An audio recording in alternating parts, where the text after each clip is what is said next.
కొత్త సంవత్సరంలో మరి ముఖ్యంగా ఆఖరి 6 నెలల్లో మనము ఒక సంగతి పరిశుద్ధాత్మ దేవుడు మన సన్నిధికి, మన దృష్టికి, మన ధ్యానానికి తీసుకొచ్చాడు. దేవుని మందిరానికి వెళ్ళడం, దేవుని వర్తమానం వినడం, దేవుని ప్రజలతో సహవాసంగా ఉండడం, ఇదంతా ఒక ఎత్తు అయితే బైబిల్ గ్రంథంలో లేఖనము ఘోషిస్తున్న మాట సత్యం ఏంటంటే, ఎక్కడ 2 లేక 3 నా నామంలో కూడి ఉందరో నేను వారి మధ్యన ఉంది.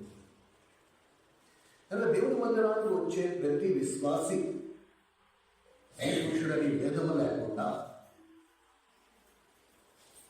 వాడు స్పష్టంగా గుర్తించాల్సింది ఏంటంటే, దేవుని సన్నిధి, ప్రభు ఇక్కడున్నాడు. బహుశా 2023-24 ఇక మీదట నేను ఈ మాట మళ్ళీ చెప్పను. మనం దేవుని మందిరానికి వచ్చినప్పుడు ఫస్ట్ థింగ్ మనం గ్రహించాల్సింది ఏంటంటే, ఈ మందిరంలో మనతో పాటు ప్రభు కూడా ఉన్నాడు. ఎందుకంటే లేఖనం చెప్తుంది, ఎక్కడ 2-3 నా నామములో ఏకీవించి కూడి ఉందరో నేను వారి మధ్యలో ఉంటానని ప్రభు అన్నాడు. కనుక మనమందరం ప్రభు పేరిట ఇక్కడ కూడుకుని ఉన్నాము అన్న మాటకు అర్థం ఏంటంటే, ప్రభు మన మధ్యలో ఉన్నాడు, అందుకే మనం కూడుకున్నాం. లేకపోతే మందిరానికి ఎవరు రాదు. మనమందరం దేవుని మందిరానికి ఎందుకు వెళ్తాము? ప్రభు దేవుణ్ణి దర్శించాలి, దేవుని సన్నిధిలో సమయం గడపాలి. ఈ గ్రహింపుతో మందిరానికి రావడం వరకు ఓకే. కానీ మందిరానికి వచ్చిన మనము దేవుడు నిజంగా ఇక్కడ ఉన్నాడు అనే ఆలోచన మనకి ఉండట్లా. ఇది 4 గోడలు, ఒక బిల్డింగు, కూడుకున్నాం, 2.5 గంటల మీటింగ్ అయిపోతుంది, ఎవరింటి వాళ్ళు వెళ్ళిపోతాం. అరే ప్రభు ఇక్కడ ఉన్నాడు అనే గ్రహింపు, ఆలోచన, భయం సగటు క్రైస్తవుడికి ఉండట్లేదు. ఇది అందరికంటే పెద్ద డ్రాబ్యాక్. ఈ సంవత్సరం అంతట్లో దేవుడు నన్ను ఏ స్థితికి తీసుకొచ్చాడు అంటే, దేవుని సన్నిధిలో ఎవరైతే దేవుని సన్నిధిలో నిలిచి ఉంటారో వారికి దేవుడు తప్ప ఇంక ఎవరు కనపడరు. ఫస్ట్ ఆఫ్ ఆల్ ఈ మందిరంలో ఇప్పుడు ఈ సమయాల్లో ఒక 60 మంది మనం కూర్చున్నా సరే, దేవుని సన్నిధిలో ఉన్నవాడికి దేవుడు తప్ప ఇంకెవరు కనపడరు. అసలు వాడి ధ్యాస కానీ వాడి ఆలోచన కానీ ఇంకా ఎవరి మీదకి వెళ్ళదు, ఇంకా దేని మీదకి వెళ్ళదు. వాడు ఎదుర్కొండా విశ్వాసములకు కర్త, దాన్ని కొనసాగించేవాడు నేను యేసుక్రీస్తు ప్రభువు కూర్చుని ఉంటాడు. వీని చూపు, వీని దృష్టి, వీని ధ్యానము మొత్తం ఆ ప్రభువు మీద ఉంటుంది. ఎందుకు అలాగా? ఎందుకంటే లేఖనం చెప్తోంది, వాడు బలంగా నమ్ముతున్నాడు. ఏమని? ఎక్కడ 2-3 నా నామలో కూడి ఉందో వారి మధ్యన నేను ఉంటాను. కనుక ప్రభు ఇక్కడ ఉన్నాను, ఇది నా విశ్వాసం. కనుక ఇప్పుడు నేను నా దృష్టి, నా ధ్యానం, నా ఆలోచన ఇవి మొత్తం ప్రభువు మీద కేంద్రీకరిస్తాను. ఎందుకు? ఇప్పుడు ఆయన మాట్లాడే మాట నాకు ఎంతో అవసరం. నా జీవితాన్ని సరిదిద్దుతాయి, నన్ను మెరుగైన ఆత్మీయ అనుభవంలోకి తీసుకొస్తాయి. కాబట్టి నేను కేవలం ఆయన మాట వినడానికి దేవుని మందిరానికి వచ్చాను. ఇది ఫస్ట్ మాట. ఈ విధంగా మనం చూసుకున్నట్లయితే మనందరికీ ఎప్పుడో అప్పుడు ఆశ, దేవుడు నమ్ముకున్న తొలి దినాలలో అయినా సరే, ఆ తర్వాత అయినా సరే, క్రైస్తవ జీవితంలో మనకందరికీ ఒక కోరిక ఉండేది, ఒక్కసారైనా ప్రభుని చూస్తుంటే బాగుంది. కొంతమంది అంటారు, నిన్న నాకు దర్శనం వచ్చిందండి, ఆ దర్శనంలో తెల్లని వస్త్రం ధరించుకుని యేసు ప్రభు దగ్గర మెరిసిపోతున్నాడు. ఒక విషయం చెప్పిన లేఖనం ఏం చెప్తుంది తెలుసా? దేవుడిని ఇంతవరకు ఎవరు ఎన్నడూ చూడలేదు. ఓకే, చాలా కొద్ది మంది సాక్ష్యాలు. లేఖనానుసారంగా చూస్తే అపోస్తుడైన పౌలు దమస్కు వెళ్ళే మార్గములో ఆయనకి ప్రభు దర్శనం ఇచ్చాడు. నువ్వు ఎవరు అని అడిగితే, నువ్వు అనుదినము హింసించు యేసును అన్నాడు. కనుక పౌలు బహుశా కళ్ళారా ప్రభుని చూసుండొచ్చు. నేటి దైవజనుల్లో సాధు సుందర్ సింగ్ సాక్ష్యంలో సాధు సుందర్ సింగ్ గారు రాశారు, నేను ప్రభుని కనులారా చూశాను. మిగతాదంతా ఎంతవరకు నిజం, ఎంతవరకు అబద్ధం మనం చెప్పలేము. ఎందుకంటే ప్రకటన గ్రంథంలో ఒక హెచ్చరిక ఉంది. సాతాను ఎలా వస్తాడంట? వెలుగుదూతలాగా వస్తాడు. వెలుగుదూత అంటే ఎలా ఉంటుంది? ఆయన చూడగానే ఈయన యేసు ప్రభు అనుకుంటాం మనం అందరం. అర్థమవుతుందా? అర్థమవుతుందా? కానీ సంవత్సరాలు గతిస్తున్నాయి, క్యాలెండర్లు తిరిగేస్తున్నాం, పండుగలు చేసేసుకుంటున్నాం, పప్పులు వండేసుకుంటున్నాం, మోసాలు వండుకుంటున్నాం, బిర్యానీలు వండుకుంటున్నాం, అంతా బాగానే ఉంది. కానీ ఒక ప్రశ్న, ఈ సంవత్సరము డిసెంబర్ 31వ తారీఖు ఒక ప్రశ్న.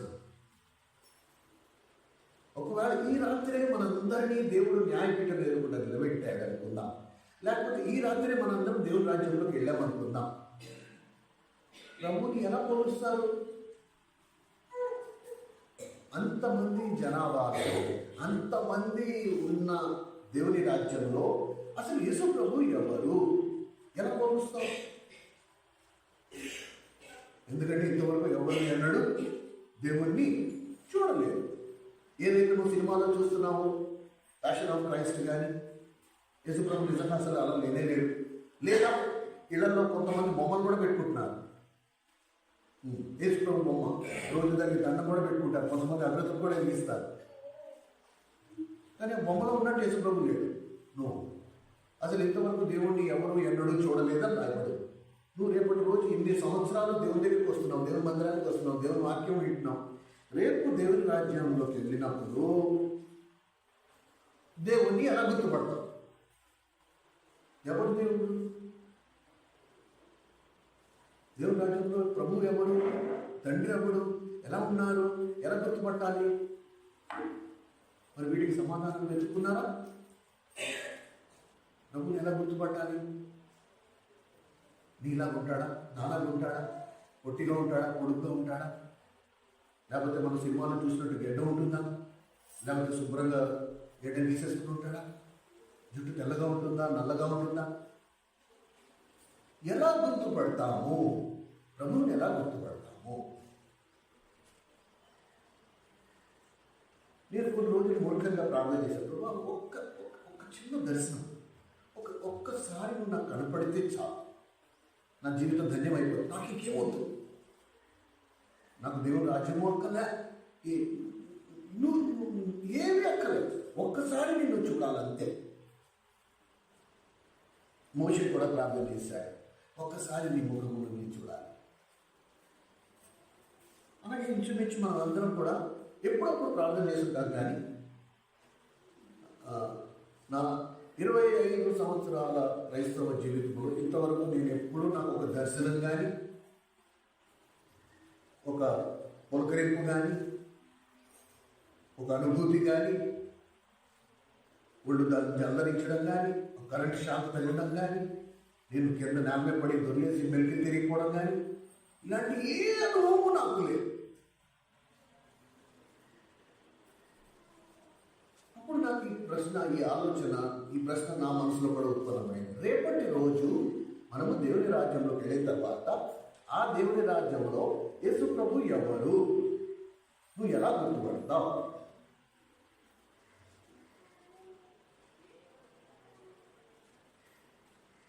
అన్యుడైతే గర్భగుడిలోకి వెళ్తాడు, విగ్రహాన్ని చూస్తాడు, బహుశా దేవుడు కూడా అలాగే ఉంటాడు అనుకుంటాడు. అదంతా అబద్ధం, వాస్తవం లేదు, అందులో నిజాయితీ లేదు. కానీ నీ మటుకు నువ్వు ఒక ప్రశ్న వేసుకుని, రేపు కనుక నేను దేవుని రాజ్యంలోకి వెళ్తే నా ప్రభువుని నేను ఎలా గుర్తుపట్టాలి? ఎలా గుర్తుపట్టాలి? ప్రభువే నీ దగ్గరికి వచ్చి, ఇగో నేనే, భూమి మీద నువ్వు ఉన్నప్పుడు పూజించిన యేసు ప్రభు నేనే దా అని పిలిచి తీసుకెళ్తాడా? లేకపోతే ప్రత్యేకంగా సింహాసనం మీద కూర్చుంటే ఓహో బహుశా ఈయనే యేసు ప్రభు అయి ఉండొచ్చు అని మన స్థానం, భూమి మీద మన స్థానం ఏంటి? భూమి మీద మన స్థానం ఏంటి? మనం పెళ్లి కుమార్తెల జాబితాలోకి వచ్చాం. యేసుక్రీస్తు ప్రభు ఎవరు? పెళ్లి కుమారుడు. ఎవరితో నీకు నాకు వివాహం జరిగిపోయిందో, ఎవరితో నీకు నాకు వివాహం జరగబోతోందో, ఎవరితో నువ్వు నేను శాశ్వతంగా కాపురం చేయబోతున్నామో ఆయన ఎవరో మనకి తెలియకపోతే దేనికి నువ్వు నేను నిరీక్షించేది? దేనికి మందిరానికి వచ్చేది? ఎలా? ఈ ప్రశ్న నాలో కూడా చాలా రోజులు వేధించింది నన్ను. కానీ 2024 23 సంవత్సరం ముగించక ముందు నేను ఈ మర్మం మీ అందరితో పంచుకోవాలనుకుంటున్నాను. ఒక ఒక ఒక ఒక రెఫరెన్స్లో నాకు ఈ సమాధానం దొరికింది. చూడండి, యోహాను సువార్త 20వ అధ్యాయం, జాన్స్ గాస్పెల్ చాప్టర్ 20, యోహాను సువార్త 20వ అధ్యాయం.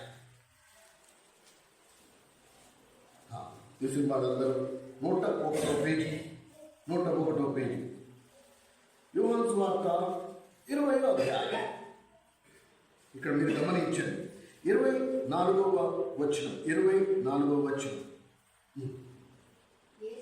యేసు వచ్చినప్పుడు 12 మందిలో ఒకడైన దిదుమ అనబడిన తోమా వారితో లేకపోయెను గనుక తక్కిన శిష్యులు, మేము ప్రభువుని చూచితిమి అని అతనితో చెప్పగా, అతడు, నేను ఆయన చేతుల్లో మేకుల గుర్తులను చూచి నా వేలు ఆ మేకుల గుర్తుల్లో పెట్టి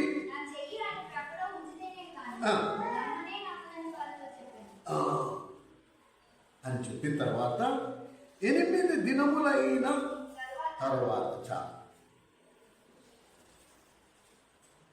శిష్యుల్లో ఒకడైన తోమా 8 రోజులు యేసుక్రీస్తు ప్రభుని చూడకుండా గడిపేశాడు.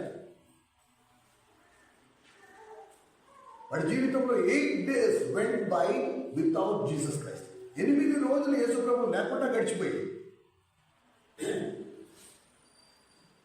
ఇప్పుడు మనం ప్రశ్నించుకోవాల్సింది ఏంటంటే, మన జీవితాల్లో యేసు ప్రభు లేకుండా ఎన్ని సంవత్సరాలు గతించిపోయాయో లెక్క పెట్టుకో. 2020, 21, 22 సంవత్సరాలు లెక్క పెట్టుకోవచ్చు. చూడు, అవి కాదు ముఖ్యం. ఎన్ని పుట్టినరోజులు వెళ్ళిపోయాయి, నువ్వు కేక్ కట్ చేసావా లేదా, టపాసులు కాచుకున్నావా లేదా, పార్టీ చేసుకున్నావా లేదా, అది దట్ ఈస్ నాట్ ఇంపార్టెంట్. ఎన్ని సంవత్సరాలు నువ్వు యేసు ప్రభు లేకుండా బతికేసావు? రేపు నీ పరిస్థితి ఏంటి? అసలు యేసు ప్రభు నువ్వు ఎలా గుర్తుపడతావు?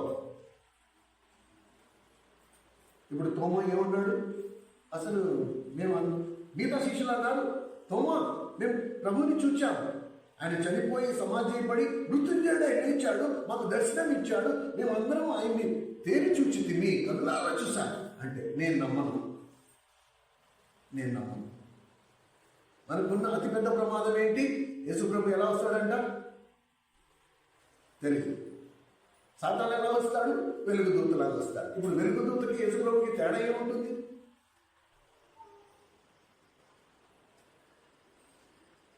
నేను అధికంగా ఆదరణ పొందిన వచనం ఏదంటే, ఎప్పుడైతే ప్రభు అన్నాడు 8 దినములైన 26వ వచనం గమనించు, 8 దినములైన తరువాత ఆయన శిష్యుడు మరలా లోపల ఉన్నప్పుడు తోమా వారిలో కూడా ఉండెను.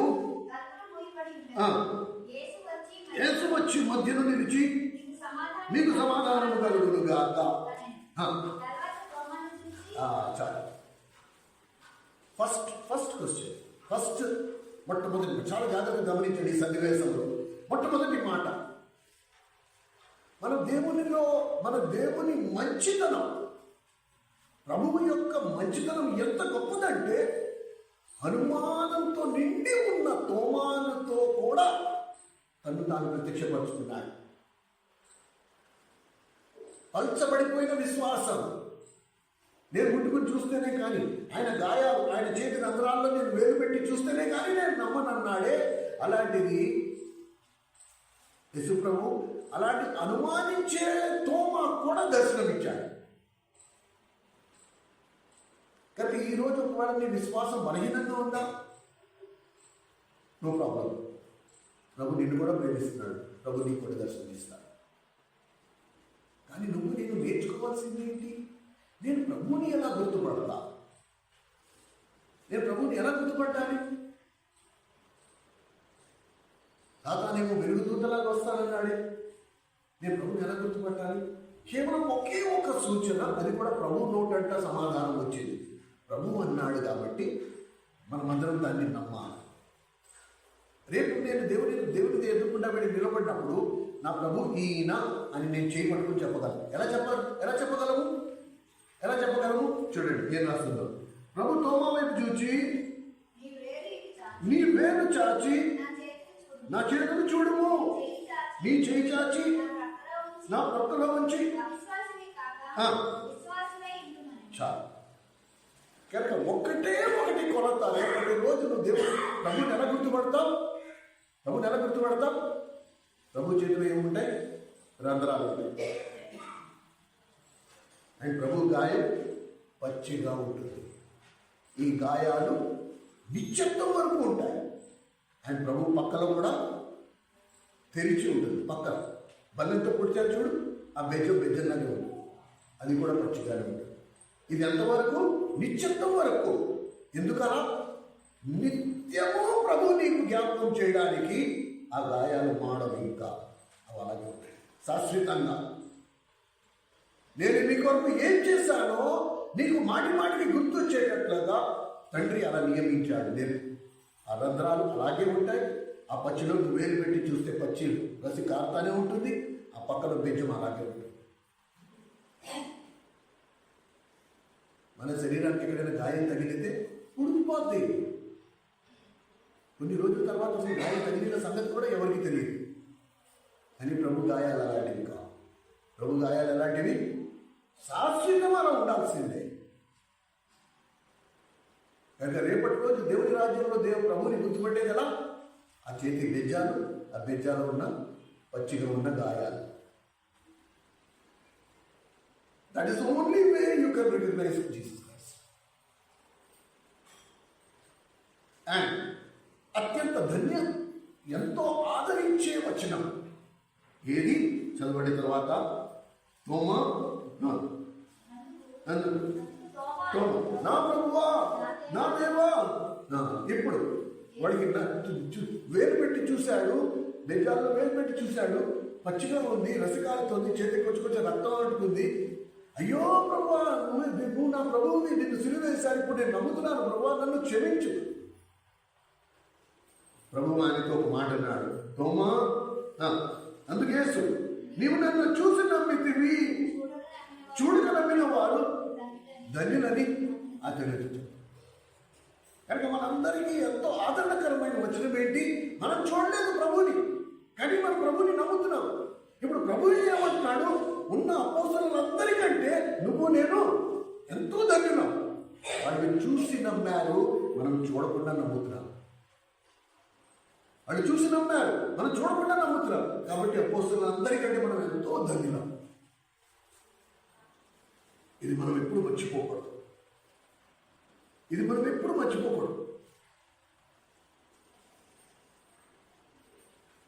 ఈ సత్యాన్ని ఎప్పుడైనా గుర్తుంచుకోండి. రేపటి రోజు మీరు దేవుని రాజ్యంలో దేవుడు ప్రభువుని గుర్తుపట్టేదలా?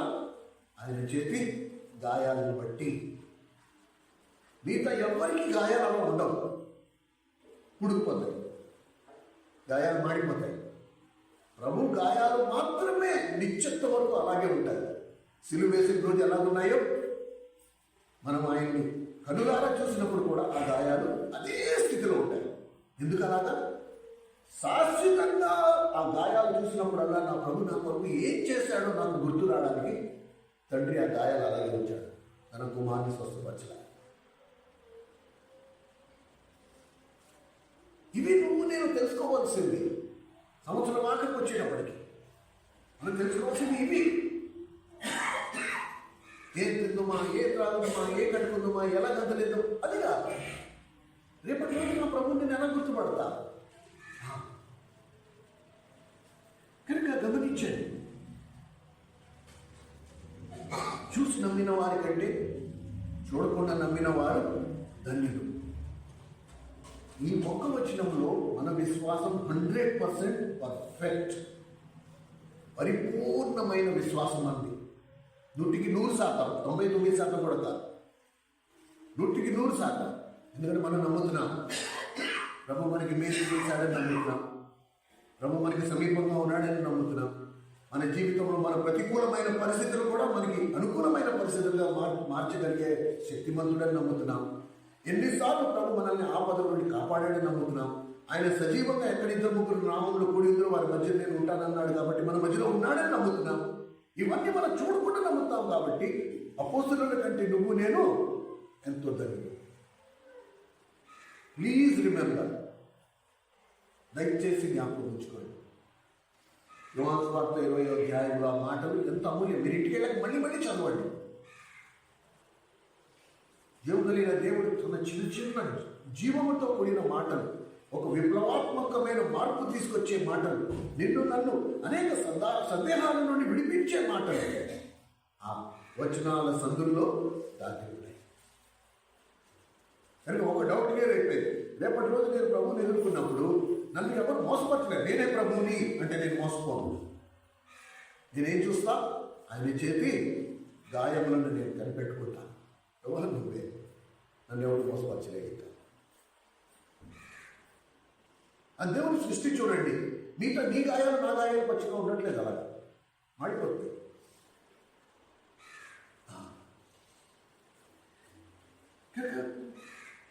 ఎప్పుడైతే నేను ఆ ప్రభువుని చూస్తున్నాను, ఆయన మాటలు ఎప్పుడైతే నేను ధ్యానిస్తున్నానో,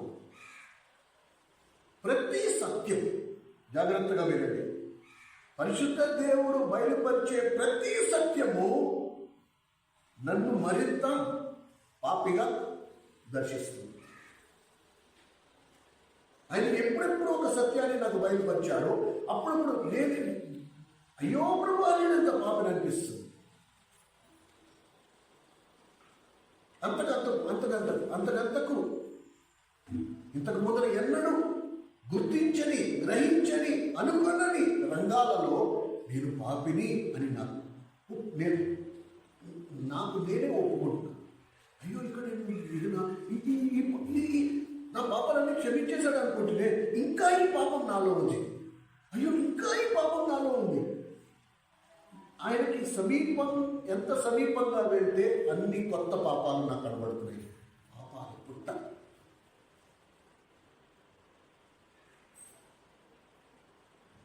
నువ్వు ఆయనకి ఎంత సమీపంగా వెళ్తావో, వెలుతురికి ఆమె దూరాన్ని ఉంటే ఏం కనపడదు. నువ్వు వెలుగులోకి వస్తున్న కొలది నీలో ఉండే అన్ని స్పష్టత ఎక్కువైపోతూ ఉంటుంది, ఇంకా క్లారిటీ ఎక్కువైపోతూ ఉంటుంది. కానీ ఇక్కడ చెప్పే తాత్పర్యం ఏంటంటే, దేవుడు ఈ లోకానికి వెలుగై ఉన్నా నేను ఎంతగా వెలుగులోకి వస్తూ ఉంటానో నా జీవితంలో నూతన రంగాల్లో నా పాపం ఇంకా స్పష్టంగా బయటపరచబడుతూ ఉంటుంది. ఎందుకది? నన్ను కించపరచడానికి కాదు, నన్ను అవమానపరచడానికి కాదు, దాని నుండి నేను జయించడానికి, దాని నుండి నేను బయటపడ్డాను. Very very important task. ఒకవేళ నాకు నూతన రంగాలలో నా పాపం నాకు కనపడట్లేదు అంటే నేను ఆత్మీయంగా ఎదగట్లే, అసలు నేను ప్రభుత్వం కలిసి నడవట్లే. కనుక మనం ఆత్మీయమని చెప్పుకోవట్లే. నో, మిగతా సంగతి నాకు తెలియదు, కానీ నా మటుకు నేను ఎవ్రీడే, ప్రతిరోజు నాకు ఏదో ఒక లోపం నాకు కనబడుతూనే ఉంటుంది. ఎవ్రీడే, ప్రతిరోజు. అండ్ నేను దాన్ని సరి చేసుకుంటూ ఉంటాను.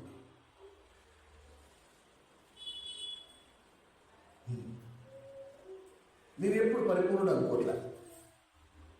అనుకోలేదు.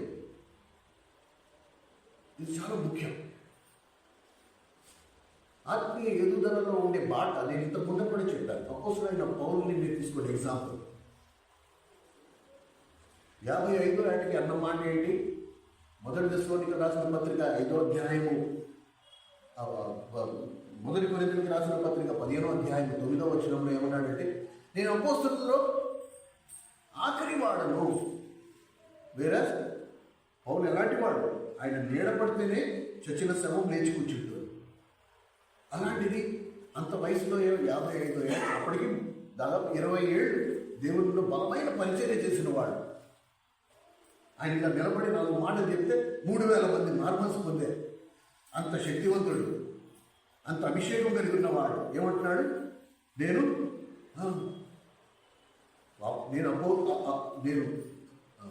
అపోస్తలులలో ఆఖరి వాడు. ఇది 55, 60 ఏళ్ళు వయసు వచ్చింది.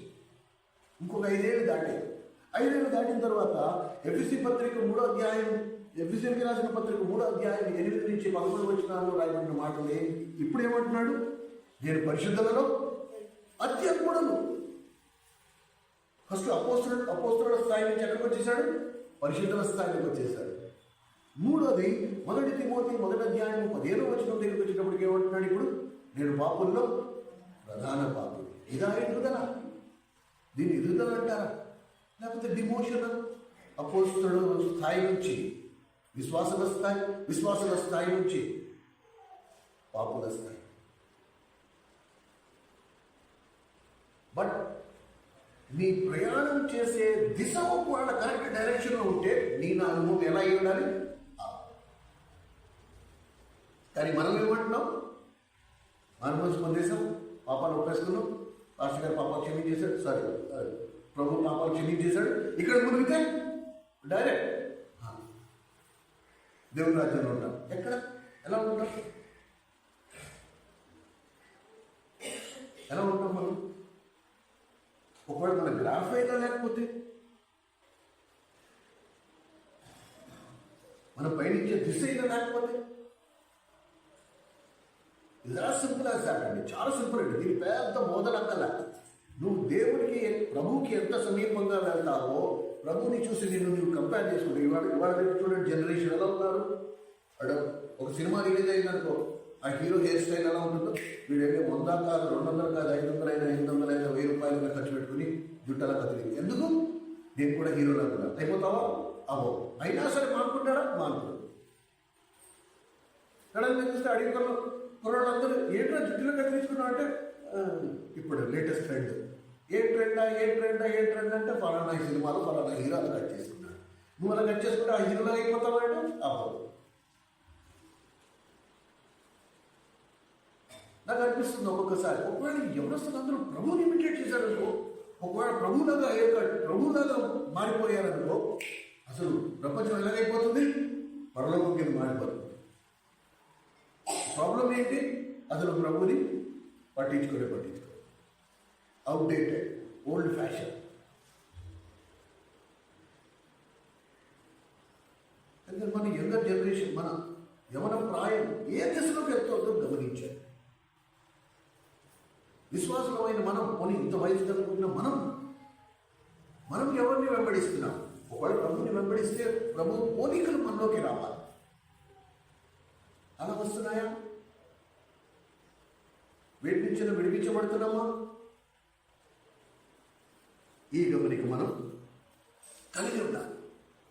కనుక ఈ ఆఖరి సంవత్సరం ఆఖరి వారంలో మనం ప్రశ్నించుకోవాల్సింది ఏంటంటే, మన దృష్టిలో మనం అంతకంతకు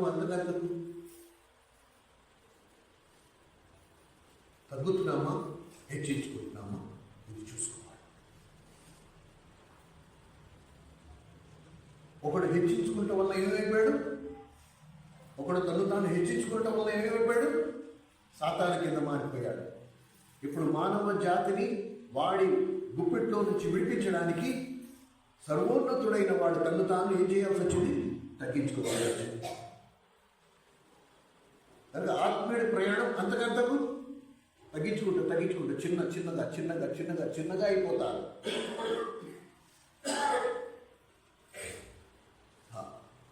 కానీ ఒకవేళ దాని బదులుగా నేను హెచ్చించుకుంటున్నాను అనుకో, దాన్ని నీ డైరెక్షనే రాంగ్. నువ్వు కొండ పైకి వెళ్ళాల్సింది కిందకి దిగిపోతున్నావు అని నీ అంతా నువ్వు ఏమనుకుంటావు? నేను కొండ పైకి వెళ్ళిపోతున్నాను, శిఖరాన్ని ప్రభువుని అంటే శిఖరం పైకి వెళ్ళిపోతున్నాను నువ్వు అనుకుంటున్నావు. కానీ వాస్తవంగా నీ ప్రయాణం ఎలా ఉంది? దిగుతుంది. ఎందుకు వచ్చేస్తున్నావు స్పీడ్గా? పైకి వెళ్ళడం మీకు కష్టం, కిందకి రావడం చాలా ఫాస్ట్, పెద్ద టైం పట్టదు, అందులో నువ్వు ప్రయాస కూడా పడక్కర్లేదు. కానీ ఇది మనము ఈ ఆఖరిలో మనం అర్థం చేసుకోవాలి. ఒకవేళ నేను రోజుకి నన్ను నేను చిన్నగా చేసుకోకపోతే నేను అసలు ఎదగట్లే, నేను ఆత్మీయంగా ఎదగట్లే. నేను ఎంత చిన్నగా అంటే మిగతా నా తోటి విశ్వాసంలో నాకంటే ఆత్మీయులుగా నాకు కనబడుతున్నారు, నేనే వాళ్ళకంటే తక్కువగా కనబడుతున్నాను. అలా ఉన్నప్పుడు నేనేం చేస్తాను? నేను కంపేర్ చేసుకోలేను. I cannot compare myself. నేను నీతో ఎలా కంపేర్ చేస్తాను? నీకంటే నేను ఎంతో చిన్న, నాకంత నీ అంత ఆత్మీయత నాకు లేదు. ఇప్పుడు నేను తూకం వేసుకోకపోతే దేని నుండి విడిపించబడతాను? తీర్పు నుండి విడిపించబడతాను. నేను నీకు తీర్పు తీర్చు, నీకు తీర్పు తీస్తే నాకు నేను తీర్పు తీర్చుకున్న వాళ్ళు అవుతా. ఇది రెండో మాట. కనుక అపవాదికి అనేక సార్లు మనందరి మీద శక్తి ఎక్కువ. ఇంకొక మాట చెప్తా, సాతాను మనకి నష్టపరచడానికి తన సర్వశక్తులు వాడుకుంటాడు. ఎందుకంటే దేవుడే ఆ శక్తిని వాడికి ఇచ్చాడు. మీకు ఒక విషయం తెలుసా, అపోస్తుడైన పౌల్నే ఆటంకపరచగలిగాడు సాతాను. 1 దశలోనికలు రాసిన పత్రిక 3వ అధ్యాయం 2వ అధ్యాయం. దశలోనికలు రాసిన మొదటి పత్రిక, అపోస్తుడైన పౌలు దశలోనికలకు రాసిన మొదటి పత్రిక 2వ అధ్యాయం 185వ పేజీ. ఒక పేజీ 17వ వచ్చు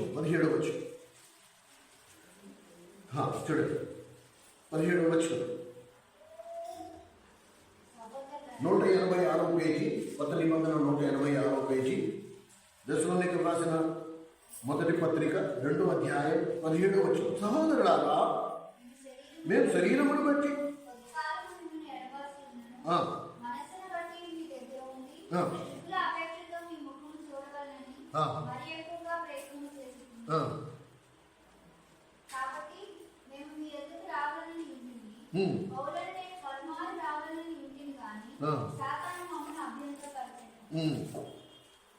చూసారా, పౌలు లాంటి వాడినే సాతాను అభ్యంతరపరిచాడు. ఎలా అభ్యంతరపరుచుంటాడు? ఏదో ఒక వ్యాధి కలిగించడము, ఏదో కడుపు నొప్పి రప్పించడము, ప్రయాణం చేయలేని పరిస్థితి, ప్రతికూలమైన పరిస్థితి. కానీ పౌలు ఏం చేశాడు? తిమోతిని పంపించాడు. తిమోతిని పంపించడం వలన ఏం జరిగిందంటే తిమోతి ఆత్మీయంగా ఎదగగలిగాడు. సాతాను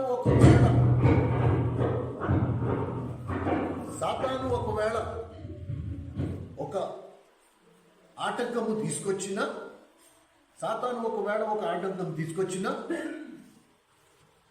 దేవుడు దాన్ని ఎట్లా మారుస్తాడు? అనుకూలంగా మారుస్తాడు. సాతాను పౌలుని ఆటంకపరిచాడు. దేవుడు ఏం చేశాడు? తిమోతిని లేపాడు. అర్థమవుతుందా? కనుక అపవాది మన మీదకి తీసుకొస్తున్న ప్రతికూలమైన పరిస్థితులకు మాత్రం మనం ఎన్నడూ భయపడదు. దేవుడు ఏదో ఒక దారి తెరుస్తాడు. మన ఆత్మీయ ఎదుగుదల విషయంలో నువ్వు నేను చింతించక్కల, కానీ మన గురి మాత్రం ప్రభు మీద ఉండాలి. పరిస్థితుల మీద కాదు, అపవాది తీసుకొస్తున్న ఆటంకాల మీద కాదు. విశ్వాసంలో కర్తదని కొనసాగించేవాడు నేను యేసు వైపున్నా. అప్పుడు ప్రభువు మన ప్రతికూలమైన పరిస్థితులు మనకి ఆశీర్వాదకరంగా మార్చగలరు. అయితే ఇక్కడ మనం గమనించాల్సింది ఏంటంటే, ఎవరికి రాస్తున్నాడు? చూడండి, 3వ అధ్యాయం 1వ వచనం.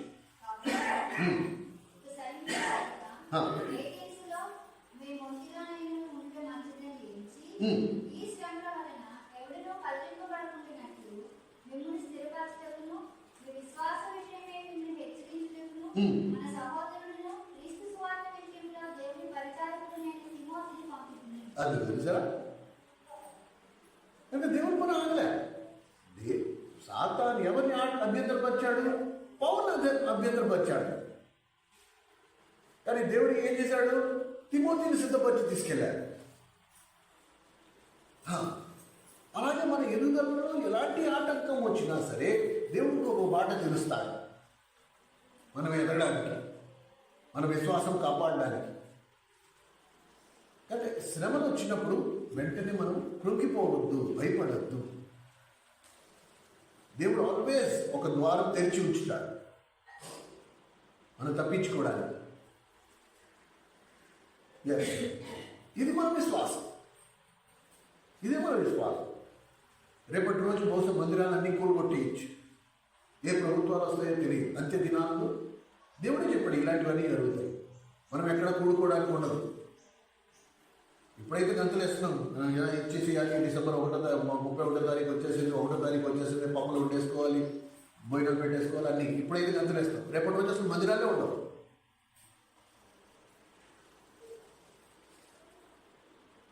ప్రపంచం అంతా భ్రష్టు పట్టేస్తుంది. క్రైస్తవుడు అనేవాడు ఎక్కడ కూడుకోవడానికి అవకాశమే ఉండదు. ఎవరి దగ్గర బైబిల్ ఉంటుందో వాళ్ళు మరణ శిక్షకు పాత్రుడు అనే చట్టం వచ్చేస్తుంది. దేవుని ఎదుర్కొంటావా? మన విశ్వాసాలు అలా పరీక్షింపబడతాయి. It's not going to be easy. నేనైతే బలంగా నమ్ముతున్నాను. ఎందుకంటే ప్రభు ముందుగానే హెచ్చరించాడు. ముందుగానే ఇవన్నీ జరిగిన తర్వాతే అంతం వస్తుంది, జరగకుండా ముందు రాదు. అంటే ప్రతిదానికి మనం సిద్ధపడ్డామా లేదా అది ముఖ్యం. అంత సులభమైతే కాదు. ఏమండి? అయితే ఏం జరుగుతుంది? ఇది చాలా ముఖ్యం. సగటు విశ్వాసికి ఒక ప్రశ్న నన్ను నా సేవా జీవితంలో చాలా మంది అడిగారు. అసలు దేవుడు సాతాన్ని ఎందుకు ఉంచాడు? అసలు సాతానే లేకపోతే మనందరం ఆత్మీయంగా ఎదుగుదాం కదా. ఈ దేవుడు అసలు ఆ చెట్టు ఎందుకు పెట్టాడు? ఆ చెట్టు పెట్టకపోతే అసలు గొడవే లేకపోదు కదా, ఆదాము చక్కగా ఉండదు కదా.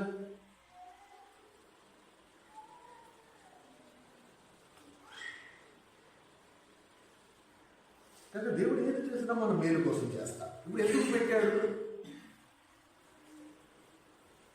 ఇప్పుడు కుర్రోళ్ళందరూ జిమ్కి ఎందుకు వెళ్తారు? కుర్రోళ్ళందరూ జిమ్కి ఎందుకు వెళ్తారా? ఎందుకు వెళ్తారా జిమ్కి? గట్టిగా చెప్పాలా? కుర్రోళ్ళందరూ జిమ్కి ఎందుకు వెళ్తారు? ఎందుకు వెళ్తారండి జిమ్కి? అక్కడ ఎక్సర్సైజులు అన్నీ చేస్తే కండలు ఏ జూనియర్ ఎన్టీఆర్ లాగో రామ్ చరణ్ లాగో కండలు రావాలా, 6 ప్యాక్ రావాలా? ఎలా వస్తాయి? జిమ్కి వెళ్ళి డబ్బులు కడితే వాళ్ళు ఇస్తారా? ఎలా వస్తాయి? ఆ బలమైన బరువులు లేపితే, ఆ బరువు లేపేటప్పుడు మన కండరాల మీద ఒత్తిడి వస్తే అప్పుడు మనకి బాడీ ఒక షేప్కి వస్తుంది. శరీరం ఏమంటుంది? ఇంత కష్టపడడం అవసరమా? శుభ్రంగా చికెన్ మటన్ తింటే అవే వస్తాయి అనుకుంటే వస్తాయా? రా. దాన్ని మానుకొని నువ్వు కష్టపడి ఆ బరువులు అవి వెత్తి ఏవి తినకూడదు అవి తినడం మానేస్తే అప్పుడు నీకు. అలాగే దేవుడు ఏం చేస్తాడంటే నీ ఎదుర్కొన్న సోదరుని తీసుకొచ్చి పెడతాడు. ఎందుకు? విశ్వాసంలో నేను బలపరచడానికి. ఇప్పుడు కుక్కు ఉందనుకో, బిస్కెట్ వేస్తే ఏం చేస్తుంది? వెంటనే లపక్కుమని ఉంటుంది బిగేసి. ఇప్పుడు మన ముందర బిస్కెట్ వేస్తే మనం ఏం చేయాలి? ఇప్పుడు మన ముందర బిస్కెట్ వేసారనుకో మనం ఏం చేస్తాం? మనం కూడా ఒకవేళ లపక్కుమని నోట్లో పెట్టుకున్నాం అనుకో కుక్కుకి మనకి తేడా పడదు. కనుక దేవుడు ఏం చేస్తాడు? బిస్కెట్లు ఉంటాయి. ఇప్పుడు నేను ఆ శోధనకి నేను పడిపోకుండా ఆపుకున్నప్పుడు ఏమవుతుంది? నా విశ్వాసం వృద్ధి పొందుతుంది. కనుక మన జీవితం అందుకనే లోకంలో ఏది చూసినా చాలా ఆకర్షణీయంగా ఉంటుంది. సినిమా ఫస్ట్ షో నువ్వు వెళ్ళకపోతే సినిమా కదా, నువ్వు వెళ్ళకపోతే సినిమా తీసిన వాడికి నష్టం వస్తుందా? నువ్వు వెళ్ళకపోతే కానీ అది దేవుడు ఒక బిస్కెట్ అక్కడ పెట్టాడు అన్నమాట. ప్రభా నేను నిన్ను నమ్ముకున్నా, నేను వాటిని చూడను, నేను నీ వైపు చూస్తా. ఇది టెస్ట్. ఆ టెస్ట్ నేను పాస్ అయితే దాని ఫలితం నాకు వస్తుంది. అప్పుడు నా విశ్వాసం మరింత బలపడుతుంది. కానీ ఒకటి నేను నపక్కుమని కనుక ఆ cinema first show first time ఎంత ఖర్చు అయితే అంత ఖర్చు అయ్యింది, కానీ నేను వెళ్ళి చూడాల్సిందే, నేను ఫలానా వాడిని అభిమానిని అనుకుని నువ్వు వెళ్ళావనుకో ఇక నీకు కుక్కకి తేడా లేనట్టే. అందుకని లోకంలో ఏది చూసినా కూడా అట్రాక్టివ్గా ఉంటుంది, ఆకర్షణీయంగా ఉంటుంది. అది నాకు కావాలి, అది నాకు కావాలి, ఇది కావాలి, నేను ఆ సినిమాకి వెళ్ళాలి, నేను అది కట్టుకోవాలి, నా బండి కావాలి, అన్నీ ఆకర్షణీయంగా ఉంటాయి. అవి ఎందుకు దేవుడు అలా పెట్టాడంటే నువ్వు నా మీద ఎక్కువ ఆధారపడతావా, నువ్వు వాటికి పడిపోతావా? అందుకని ఇదే మనలో అన్నీ అమర్చిన తర్వాత ఆ ఒక్క చెట్టు పెట్టాడు. మన పిల్లలు ఇప్పుడు ఏబిసిడి మన హార్దిక్ హారిక ఫస్ట్ స్కూల్కి వెళ్ళినప్పుడు వాళ్ళు ఎలా రాసేవారు, ఏం రాసేవారు? ఏబిసిడి రాశారు. ఇప్పుడేం రాస్తున్నారు? హారిక ఇప్పుడేం రాస్తుంది? 5 1 5, 5 2 10. అరే అది పుట్టినప్పుడు అట్లా అవన్నీ తెలిసేవి కావు. కనుక ప్రతి ఏటా పరీక్ష పాస్ అవుతున్న కొలది ఒక్కొక్క మెట్టు పైకి, ఒక్కొక్క మెట్టు పైకి, అంతకంతకు జ్ఞానం పెరుగుతూ వస్తుంది. ఒక్కొక్క మెట్టు పైకి, ఒక్కొక్క మెట్టు పైకి. ఎందుకలాగా? ప్రతిసారి సంవత్సరానికి ఒక్కసారి ఆమెకు పరీక్ష, ఆ పిల్లకి పరీక్ష పెడుతుంటే ఆ పరీక్ష ఒత్తిడి తట్టుకుంటుంది కొలది మెదడు పెరుగుతుంది, జ్ఞానం పెరుగుతుంది, లోకంలో మరికొన్ని విషయాలు తెలుసుకుంటుంది. ఏవి నువ్వు నేను మనం చదువుకోలేదు కాబట్టి ఒకవేళ మనకి ఆ అంకెలు తెలియకపోతే ఆమె చిటికేసే లోపల సమాధానం చెప్తారు. That's the difference. అది తేడా. అలాగే దేవుడు మనకు కూడా పరీక్షలు పెడతారు. మనం అంటే గిట్టక్క. ఇప్పుడు నువ్వు నేను కష్టపడి పని చేసుకుంటున్నాం కాబట్టి ఆరోగ్యంగా ఉన్నాం. ఒకవేళ ముప్పొద్దుల అసలు మంచం నుంచి కిందకి దిగక్కర్ లేకుండా 1 2 3 అన్నిటికీ అక్కడే అరేంజ్మెంట్ అయిపోయి ముప్పొద్దుల నీకు మాంసం ఏట మాంసంతో శుభ్రంగా నీకు తిండి పెడితే ఏమైపోతాం మనం? రోజు రోజుకి కొవ్వు పెరిగిపోయి మంచం అంతా వెడల్పోయిపోతాం. దేనికి పనికిరాం. ఇప్పుడు మనం కష్టపడి మన పనులు మనం చేసుకుంటూ ఆడవాళ్ళు ఇంట్లో పనులు అవి చేస్తున్నారు కాబట్టి వాళ్ళు ఆరోగ్యంగా ఉన్నారు. వాళ్ళ కన్నులు అవి పనిచేస్తున్నాయండి. We're healthy because we're working hard. అందుకని సాతాను కూడా, దేవుడు సాతాన్ని కూడా ఉంచాడు. మనం ఆ పరీక్ష పాస్ అవ్వాలి కానీ సాతాను తీసుకొచ్చే పన్నాగాలకి పడిపోవద్దు. కనుక ఏం చేస్తాడంట? ఇప్పుడు 4వ అధ్యాయం దగ్గరికి చూడండి. మొదటి దశలోకి రాసిన పత్రిక 4వ అధ్యాయం 16 17 వచనాలు.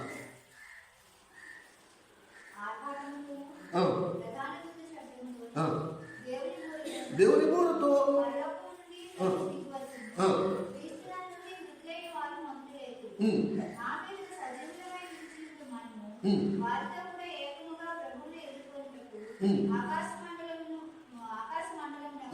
కొనిపోబడుతుము కాగా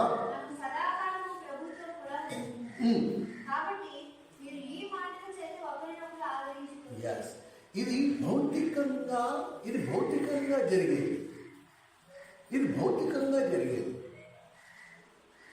సరేనా? ప్రభు రాకడ సమయం అసలు ఏం జరుగుతుంది? ఇగో ఇది భౌతికంగా జరిగేది. దీనికంటే శ్రేష్టమైనది ఒకటి ఉంది. More valuable than anything. దీనికంటే శ్రేష్టమైనది ఒకటి మనకి జరుగుతుంది. అది ఎక్కడ రాస్తుంది? 1 యోహాను పత్రిక 3వ అధ్యాయం 2వ వచనం. 1 యోహాను పత్రిక 3వ అధ్యాయం 2వ వచనం. దానికంటే ముందు ఫిలిప్పీలకు రాసిన పత్రిక చూడండి. I'm so sorry. ఫిలిప్పీలకు రాసిన పత్రిక 3వ అధ్యాయం 20వ వచనం. మన పౌరస్థితి పరలోకమందు ఉన్నది. అక్కడ నుండి ప్రభు అయిన యేసుక్రీస్తు అనురక్షకుడిని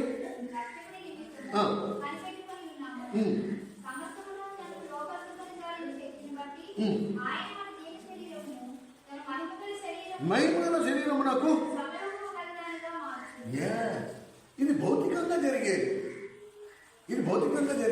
దీనికంటే శ్రేష్టమైంది.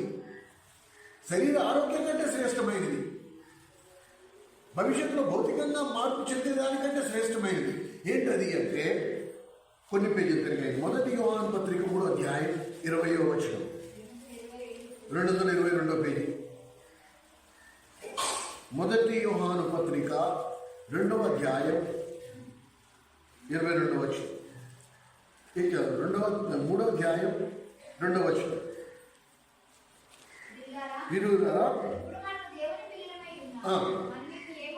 మనం ఇంకా ఏమవుతుందో అది ఇంకా ప్రత్యక్షపరచబడలేదు కానీ ఆయన ఉన్నట్టుగానే ఆయనను పోలి ఉండడం అంటే ఏంటి? ఇప్పుడు ఆడవాళ్ళకు కూడా మీసాలు గడ్డలు వచ్చేస్తాయా? ఆయనకి గడ్డలు ఉన్నట్టేటట్టు కొన్ని ఒకవేళ అనుకున్నాం సినిమాల్లో కానీ ఫోటోల్లో కానీ యేసుప్రభు చూసినట్టు. మనం ఆయన్ని కన్నులారా చూస్తాము కాబట్టి ఆయనను పోలి ఉండుము అని రాస్తుంది. కానీ ఆయన్ని పోలి ఉండుము అనే మాటకు అర్థం ఏంటి? మన వ్యక్తిత్వంలో మార్పు వచ్చేస్తుంది, మన క్యారెక్టర్లో మార్పు వస్తుంది, మన స్వభావంలో మార్పు వచ్చేస్తుంది. ఎలాంటి మార్పు? యేసుప్రభు వంటి స్వభావం మనకు వచ్చేస్తుంది, యేసుప్రభు వంటి వ్యక్తిత్వం మనకు వస్తుంది. పరిపూర్ణమైన దేవుని ప్రేమ, మనం దేవుణ్ణి పరిపూర్ణంగా ప్రేమించే అనుభవంలోకి వస్తాం. దేవుడు మనల్ని ప్రేమించినట్లే మనము ఇతరులను ప్రేమించే అనుభవంలోకి వస్తాం. నిన్ను అని నీ పొరుగు అని ప్రేమించడం వేరు, కానీ ప్రభు నిన్ను ప్రేమించినట్లు నువ్వు నీ పొరుగు అని ప్రేమించడం ఇంకొక అంతస్తు, ఇంకొక స్థాయి. అంటే ఇది దేవుని వాగ్దానం. రేపటి రోజు మనం ఇలాగే ఉంటాం. నా పోలిక నేను ఇలాగే ఉంటాను, నేను ఈ జాషువాలాగే ఉంటాను, అక్క అలాగే మనిషి అదే పోలికలో ఉంటుంది. కానీ మా వ్యక్తిత్వాలు మాత్రం, మా క్యారెక్టర్ మాత్రం యేసుప్రభులాగా ఉంటుంది. మా మాట యేసుప్రభులాగా మారిపోద్ది. మేము ప్రభు అందరినీ ఎలా ప్రేమించాడో మేము కూడా అందరినీ అలా ప్రేమించే అనుభవంలోకి వస్తాం. ప్రభు తండ్రిని ఎలా ప్రేమించాడో మేము ప్రభువుని ప్రేమించే అనుభవంలోకి వచ్చేస్తాం. ఇది వాగ్దానం. ఇది మరీ శ్రేష్టమైంది, అందరికంటే ఎక్కువ, మోస్ట్ ఇంపార్టెంట్. అందుకని ఏం చేయాలి? ఎవరికి అనుభవం వస్తుంది? మందిరానికి వచ్చే అందరికీనా? ఎవరికి అనుభవం వస్తుంది? 2వ అధ్యాయం 5 వచనాలు చదవండి. 28. ఎవరికి రాస్తున్నాడు? దేవుని పిల్లలకి. చిన్నపిల్లలారా,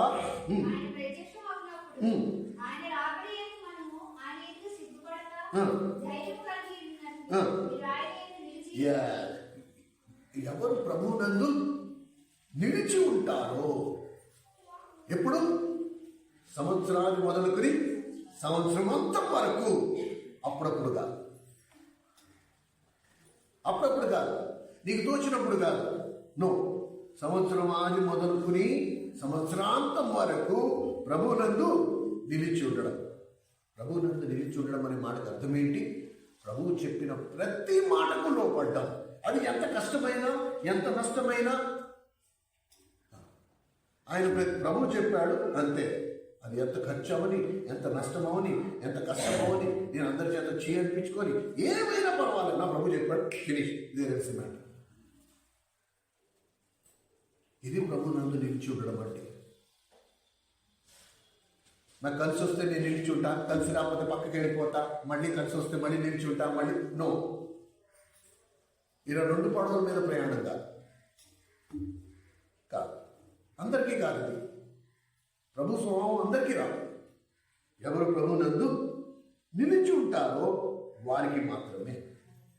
కనుక నేను ఉదయం చెప్పినట్టే, ప్రభు వచ్చినప్పుడు దేవుని మందిరంలో 2 గుంపులు ఉంటాయి. మొదటి గుంపు ధైర్యం కలిగి, ప్రభువా వచ్చేసావా, ఎన్ని సంవత్సరాల నుంచి ఎదురు చూస్తున్నా ప్రభువా, పద బయలుదేరదామా, రెడీ, ఆల్వేస్ రెడీ.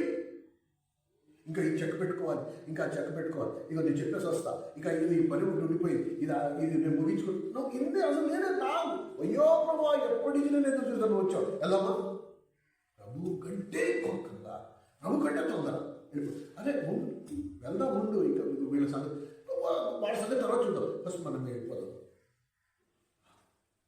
ఈ లోకము నుండి తమను తాము వేరుపరుచుకున్నవారు, తమ పౌరసత్వం ఎక్కడ పరలోకమందు ఉన్నదన్న సత్యాన్ని దినదినము జ్ఞాపకం ఉంచుకున్నవారు. నేను అక్కడి నుంచి కొద్ది కాలం వరకు ఇక్కడికి వచ్చాను, మళ్ళీ నా పుట్టినకి వెళ్ళిపోతాను, వెళ్ళిపోవాలి నేను అని ఆతృత, ఎదురు చూపు, కంగారు, ఆకలి, ఇవన్నీ ఉన్న వాళ్ళు ఏమంటారు? ప్రభు చూడగానే, అయ్యో ప్రభు వచ్చేసావు, చాలా లేట్ అయిపోయింది, బయలుదేరదామా. అదే చోట ఇంకో గుంపు ఉంది, వాళ్ళు సిగ్గుతో తలదించుకునే పరిస్థితి. ఎందుకని? సిద్ధపాటు లేదు. ఏంటి సిద్ధపాటు? నువ్వు ఇవాళ వస్తామని నాకు తెలియదు, పొద్దున్నే నా భార్య మీద నోరు పారేసుకున్నా, అందుకు క్షమాపణ చెప్తున్నాను. సో ఐఎమ్ సారీ, నేను నీతో రాలేదు. ఆ రోజు పరిస్థితి ఎలా ఉంటుంది తెలుసా? పర్వాలేదు రా, నేను తీసుకెళ్తానన్నా కూడా నేను ఆమెను క్షమాపణ అడగలేదు, ప్రభావ నేను నీతో రాలేదు, సింపుల్. ఏదో విషయంలో లోక సంబంధమైన లాభం కొరకు నేను రాజీ పడిపోయాను. ప్రభు, ఐ కెనాట్ కమ్, నేను నీతో పాటు రాలేదు, ఇది నేను సరి చేసుకోలేను, ఈ పాపం నేను ఒప్పుకోలేను, ఈ పాపం నా మీద నిలిచింది, నువ్వు పరిశుద్ధుడవు, నువ్వు నీతిమంతుడు, నేను ఇప్పుడు పాపి జాబితాలో ఉన్నాను, ఐ కెనాట్ కమ్, నేను నీతో పాటు రాలేదు. అసలు ఫస్ట్ సిగ్గు, ధైర్యం లేదు. ప్రభు వెళ్దామా అనే ధైర్యం ఉండదు. ఆయన్ని చూడగానే నోరు పడిపోద్ది, మాట పడిపోద్ది. కానీ ఎవరైతే మెలకుగా ఉన్నారో ఏ టైంలో అయినా ప్రభు వస్తాడు అంటే నేను రోజు ఆయన యందు ఈ నిరీక్షణ, 3వ వచనం చదవండి, ఆయన యందు ఈ నిరీక్షణ పెట్టుకొని నా ప్రతి వాడును ఆయన పవిత్రమై ఉన్నట్లుగా తను తాను విమర్శించుకుంటూ ఉంటాడు, తను తాను పరీక్షించుకుంటూ ఉంటాడు. ఎక్కడెక్కడైనా నేను పడిపోయానా, ఎక్కడైనా పాపం చేశాను, నా తలంపులో పడిపోయాను, నా చూపులో పడిపోయాను, నా మాటలో ఏమైనా పాపం ఉందా, జాగ్రత్తగా కనిపెట్టుకుని ఉంటాడు, వెంట సరి చేసుకుంటూ ఉంటాడు.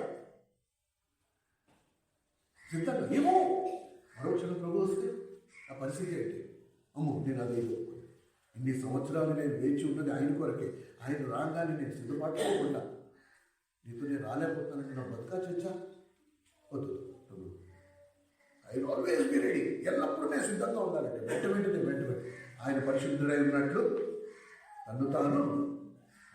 ఆ నిరీక్షణ ఉన్నవాడు ఏం చేస్తాడు, ఖాళీగా కూర్చోడు. ఆ నిరీక్షణ ఉన్నవాడు ఖాళీగా కూర్చోడు. ఆ నిరీక్షణ ఉన్నవాడు డైరీలో రాసుకోడు. ఆ నిరీక్షణ ఉన్నవాడు తర్వాత చూసుకుందాంలే అనుకోడు. వెంటనే మనకి ఎప్పుడు ఒక భయం ఉంది, ఈ క్షణం వస్తే నా పరిస్థితి ఏంటి. ప్రభు నన్ను ప్రేమించిన ప్రకారం నేను అందరినీ ప్రేమించే అనుభవంలో ఉన్నానా? ప్రభు నన్ను క్షమించిన ప్రకారం నేను అందరినీ క్షమించిన అనుభవంలో ఉన్నానా? ప్రభు దగ్గర నుంచి నేను పొందిన మేళ్ళు నేను అందరికీ చేసిన అనుభవంలో ఉన్నాను. నా స్వలాభం నేను చూసుకుంటున్నాను, నా స్వార్థం నేను చూసుకుంటున్నాను. మీకు ఒక సింపుల్ చెప్తాను. నేను ఇది గతంలో కూడా నేను ఈ సన్నివేశాన్ని నేను గతంలో కూడా పంచుకున్నాను. ఏం లేదండి, చాలా సింపుల్. పలాసలో నేను సేవ చేస్తున్న దినాల్లో మా దగ్గర ఒక యవనస్తుడు ఉండేవాడు, ఇంటర్ చదువుతున్నప్పుడు. వాడి పేరు శామ్యూల్, ఒక ఆదివాసీ కుర్రాడు, ట్రైబల్, ఎస్టీ. సరే, హాస్టల్లో ఫుడ్ బాగాలేదు, అసలు సరిగ్గా కడుపు నిండా పెట్టట్లేదు వాళ్ళు. మరి నేను చదువు మానేసి మా ఇంటికి వెళ్ళిపోదాం అనుకుంటున్నానంటే, సరేరా నువ్వు ఇంటికి వెళ్ళద్దు, చదువుకో, ట్రైబల్స్ కాబట్టి ఫీజు కట్టక్కల్లా, నువ్వు మందిరంలో ఉండు. ఇక మా దగ్గర ఉండడం మొదలుపెట్టాడు. యవనస్తుడు శుభ్రంగా మాతో పాటు తినేవాడు, ఆత్మీయంగా ఎదిగాడు. ఇప్పుడు వాడు పెద్ద పేరుగాంచిన డాక్టర్ అయిపోయాడు. సరే, మా దగ్గర ఉండి డిగ్రీ కూడా కంప్లీట్ అయిపోయింది. మందిరంలో పరిచయం చేసేవాడు, చక్కగా ఉండేవాడు, అంత బాగుంది. డిగ్రీ అయిపోయిన తర్వాత మెడికల్ ఎంట్రన్స్ రాశాడు, సీట్ వచ్చింది. కానీ వాడు వెళ్ళిన తర్వాత ఒక్క రోజు కూడా ఫోన్ చేయలేదు, ఎప్పుడు కాంటాక్ట్ చేయలే.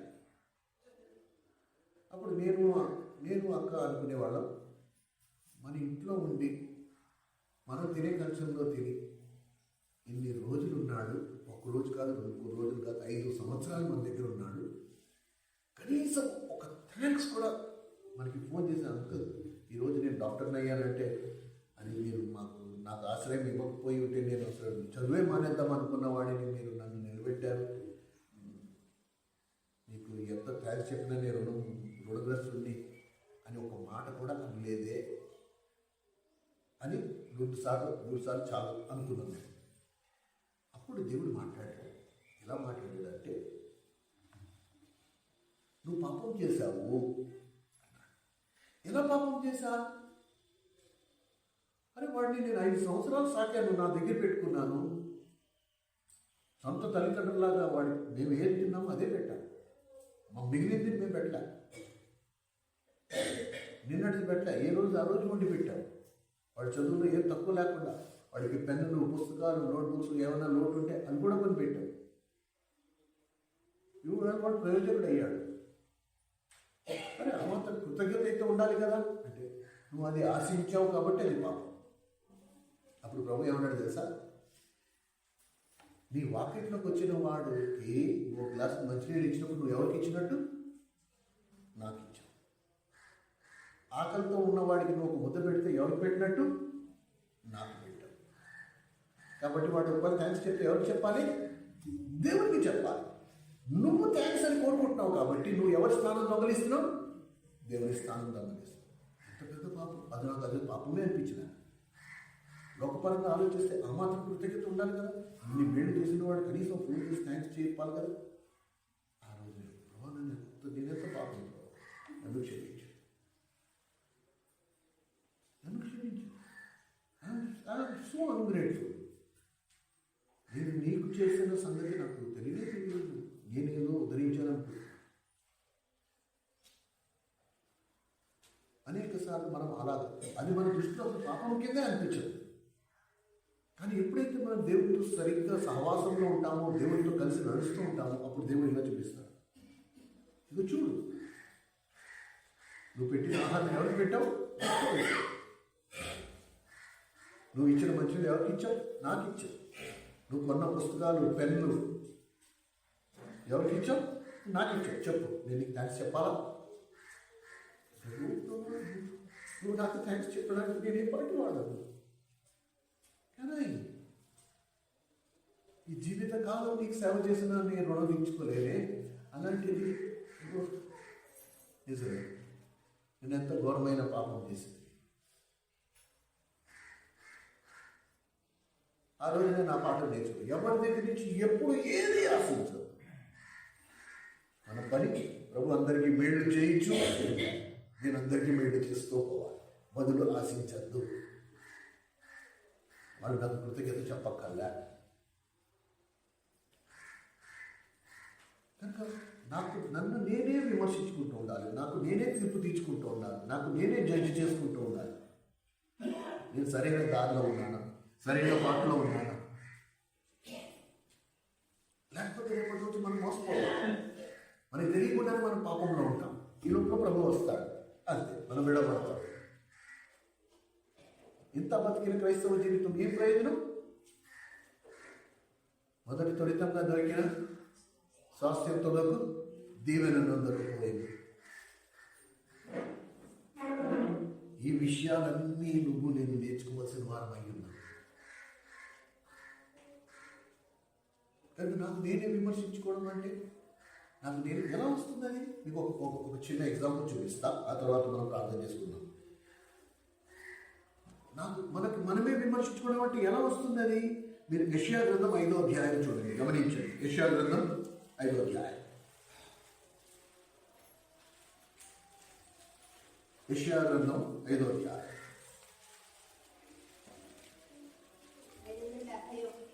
571 పేజీ. యెషయా గ్రంథం 5వ అధ్యాయం. ఇక్కడ చూడండి, చాలా వింత, చాలా ఆశ్చర్యంగా ఉంటుంది. యెషయా గ్రంథం 5వ అధ్యాయం, ఇందులో 8వ వచనం.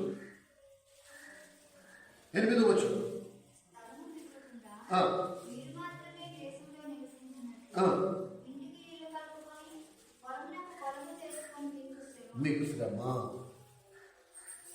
ఇంకా ఎవరికి ఏ స్థలం మిగల్చుకున్నా మొత్తం అంతా నువ్వే కొనేసుకుని, నువ్వే ఆక్రమించేసుకుని, నువ్వే కట్టేసుకుంటే మీకు శ్రమ. 11వ వచనం. 11 మద్యం త్రాగుదమ్మని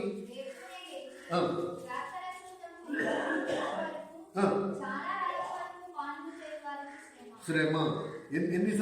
ఎంతమంది అంటే యెషయా చూపంతా ఎవరి మీద ఉంది? వాళ్ళు ఎదుర్కొంటా ఉన్న ప్రజల మీద ఉంది. కాబట్టి మీకు శ్రమ అని రాస్తున్నాడు. ఇంకా 11 అయిపోయింది. 18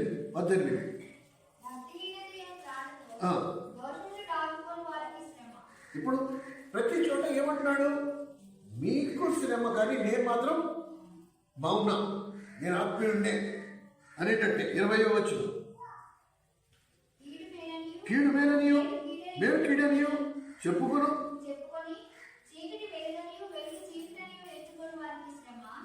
చేదు తీపియనియు తీపి చేదనియు ఎంచుకొని వారికి శ్రమ. 21. తమ దృష్టికి తాము జ్ఞానులనియు తమ ఎన్నికలకు తాము బుద్ధిమంతులనియు తలంచుకొని వారికి శ్రమ. 22. ద్రాక్షరసము త్రాగుడులో ప్రఖ్యాతి పొందిన వారికి మద్యము కలుపుటలో తెగువ గల వారికి శ్రమ. చాలు. ఇంతవరకు తీర్పు తీర్చుకుంటూ వచ్చాడా? ఇంతవరకు తీర్పు తీర్చుకుంటూ వచ్చాడా? 6వ అధ్యాయం 1వ వచనం. రాజైన ఉజ్జియా వృద్ధి పొందిన సంవత్సరమున అత్యున్నతమైన సింహాసనమందు ప్రభువు ఆసీనుడై ఉండగా నేను చూచాను. ఇక జాగ్రత్తగా చూడండి, యెషయా ఇచ్చిన సాక్ష్యం. అత్యున్నతమైన సింహాసనము మీద ప్రభు ఆసనుడై ఉండుట నేను చూచితిని. 5వ వచనం.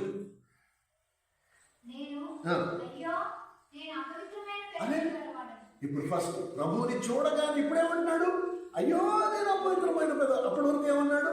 మీకు శ్రమ, మీరు ఇలా ఉన్నారు, మీరు ఇలా ఉన్నారు, మీరు అలా ఉన్నారు, మీరు అలా ఉన్నారు. ఎప్పుడైతే దేవుడిని చూశాడో ఇప్పుడేమంటున్నాడు? అయ్యో నేను దౌర్భాగ్యుడను, అయ్యో అపవిత్రమైన పెదవులు గలవాడును, అపవిత్రమైన ప్రజల మధ్యన అది నేను నశించాను. ఇప్పుడేమంటున్నాడు? అయ్యో నాకు ఎంతో శ్రమ, నేను పాపిని.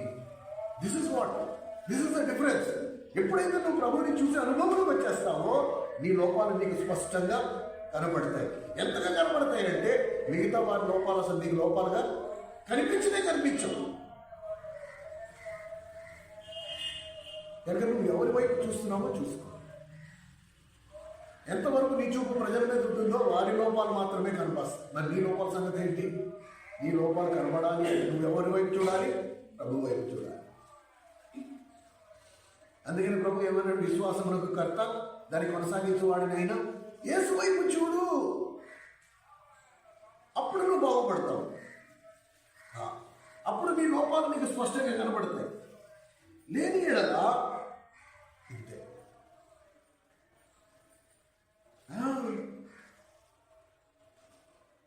అండ్ ప్రభు పట్ల మనకి భవిష్యత్తు క్షమాపణ కూడా. మనం చిన్న చిన్న విషయాల్లో కృంగిపోతాం. వాళ్ళు ఇలా అన్నారు, వీళ్ళలా అన్నారు, వాళ్ళు అలా అన్నారు, వీళ్ళు ఎలా అన్నారు, మనం కృంగిపోతాం. ప్రభు ఏమన్నాడు తెలుసా? మత్తయి సువార్త 12వ అధ్యాయం.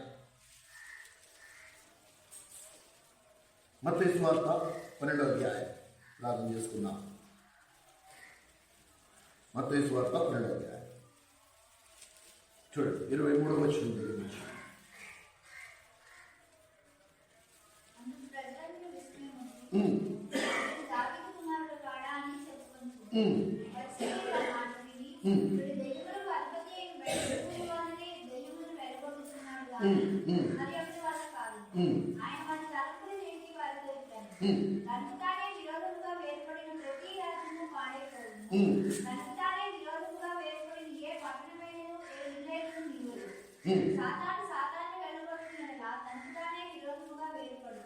అట్లయితే రాజ్యం ఎలా నిలుచును?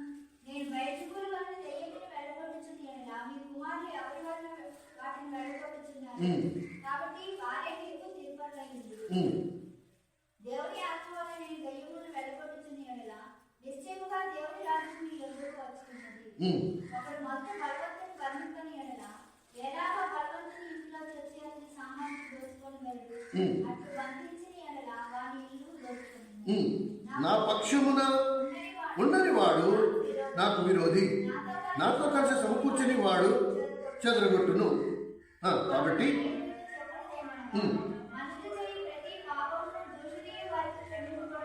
కానీ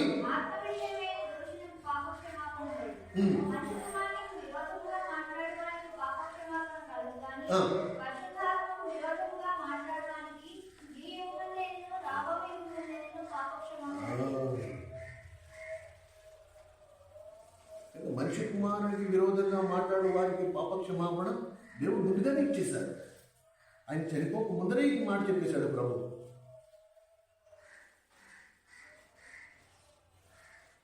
కానీ ఈ యొక్క విషయం మనం గుర్తుంచుకోవాలి. ఈ సంవత్సరం ఆఖరికి వచ్చేటప్పటికి మనం ప్రయాణించే దిశ, ఏ దిశలో మనం ప్రయాణిస్తున్నాము? మనం ఎవరైనా ఒక మాట అంటే మనం బాధపడిపోతున్నామా? ప్రభు అయితే నన్నన్నా మీకు క్షమాపణ ఉంది అని పరిశుద్ధాత్మ వ్యతిరేకంగా పాపం చేయొద్దు. మాకు ఈ యుగం రానయ్యే యుగం అనేది వాడికి క్షమాపణ లేదు. ప్రభువే మాట్లాడే విషయంలో వెనకాడాలి. మీకు ముందరే అన్నాడు, నన్నన్నా మీకు క్షమాపణ ఉంది. ఆల్రెడీ అడ్వాన్స్ ఇచ్చేశాడు, క్షమాపణ అడ్వాన్స్ ఇచ్చేశాడు. ఇంకా మన వ్యక్తిత్వం గురించి మనం ఆలోచించుకోవాలి. మనం ఏ దిశలో ఉన్నాం, మన ప్రయాణం ఏ దిశలో ఉంది, ప్రభుత్వం కలిసి ప్రయాణిస్తున్నామా, ప్రభుత్వం వ్యతిరేకంగా ప్రయాణిస్తున్నామా, ఏ దిశలో మనం ప్రయాణిస్తున్నామో దాని మీద ఆధారపడుతుంది.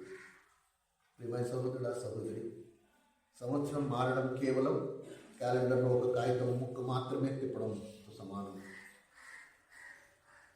దీనివల్ల ఒరిగింది ఏమీ లేదు. జ్ఞానవంతుడు ఏం చూసుకుంటాడంటే నెలకొక్కసారో 6 నెలలకొక్కసారో 3 నెలలకొక్కసారో డాక్టర్ దగ్గరికి వెళ్ళి చెకప్ చేయించుకుని బీపీ షుగర్ లెవెల్ ఉన్నాయో లేదో ఎలాగ చూసుకుంటారో ఆత్మీయుడు దినదినము తన ఆత్మీయ స్థితిని పరీక్షించుకుంటూ ఉంటాడు. వాక్యపు వెలుగులో నేను కరెక్ట్గా ఉన్నానా లేదా, అంతవరకు లేదు. మిగతా వాళ్ళ సంగతి వాడి పట్టదు. మనకి అంత టైం లేదు. ఏమో ఏ సమయాన్ని వస్తాడో ప్రభు, నేను ఏ జాబితాలో ఉండాలి, ప్రభు వచ్చావా బయలుదేరదామా అనే జాబితాలో ఉండాలి. కానీ నాకు ఇంకా కొంచెం టైం కావాలి, నేను ఇంకా సరి చేసుకోలేదు, వాడికి క్షమాపణ చెప్పలేదు, వీడి దగ్గర సరి చేసుకోలేదు, లేక వాడి దగ్గర దోచుకుంటుంది, అది తిరిగి ఇవ్వలేదు, అలా ఉండదు. ఈ రాత్రి ప్రభు వచ్చాడా, నేను సిద్ధంగా ఉన్నాను, ప్రభు నేను రెడీ. పరిశుద్ధాత్మ దేవుడు సంవత్సరాంతంలో మనతో మాట్లాడుతున్నాడు. ఎవరికి వారు పరీక్షించుకుందాం. ఏదో అలవాటుగా ఆచారంగా ప్రభు వలలో పాల్పొందడం కాదు. ప్రార్థన చేసుకుందాం. దయచేసి మోకరించండి.